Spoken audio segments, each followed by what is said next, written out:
John F. Kennedy, peace and liberty for all. This is Kennedy as a baby. He was born on May 29, 1917 in Brookline, Massachusetts. Here is a picture that shows Kennedy as a middle-aged child. He is second from the farthest to the right. This is Choate Boarding School, where Kennedy went to middle and high school. Here is Kennedy during his days at Choate Boarding School.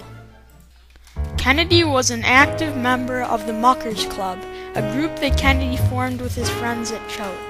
Mucker was the name the headmaster of Choate School used to describe a troublemaker. Here is Kennedy at his graduation from the Choate Boarding School in 1935. This is Harvard University, where Kennedy eventually graduated from college after leaving London University and Princeton.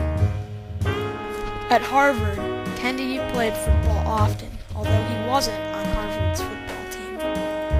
After graduating from Harvard, Kennedy ran for various political positions in Massachusetts, including senator. Slightly before running for presidency, Kennedy married Jacqueline Boyer and had 4 children: Arabella, Patrick, John Jr., and Caroline. Kennedy presented nothing short of an exceptional inaugural address after he was elected 35th President of the United States. Here is Kennedy with other House members after being elected as President. Kennedy put much of his time as President into keeping Americans safe during the Cold War. Sadly, John F. Kennedy was assassinated while visiting Dallas, Texas. Many Americans still have a vivid memory of seeing the horror on the news. Essential questions. 1. What is the difference between being famous and being significant? The difference between being famous and significant is that to be famous, you only need to be well known. To be significant, you have to have made a difference in the life of others or have changed the world in a positive way. For example, an individual could be famous for committing a crime, but the criminal did not change the world in a positive way. Number 2. Why is it important to study the lives of significant Americans? It is important to study the lives of significant Americans for several reasons. First, as a growing child, it is important to know the history of your country and how it became the place it is now.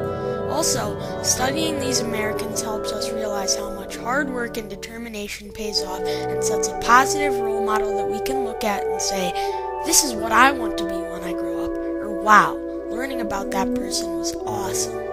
Finally, studying significant Americans helps people understand why we are where we are today and why past events have happened. 3. What effect do the lives of significant Americans have on your life? Without the occurrence of significant Americans, my life would be vastly different. First, if it weren't for Martin Luther King or Abraham Lincoln, would there still be segregation in America? Probably. What would have happened if John Hancock and Paul Revere hadn't fought for our independence? We'd most likely still be under British rule.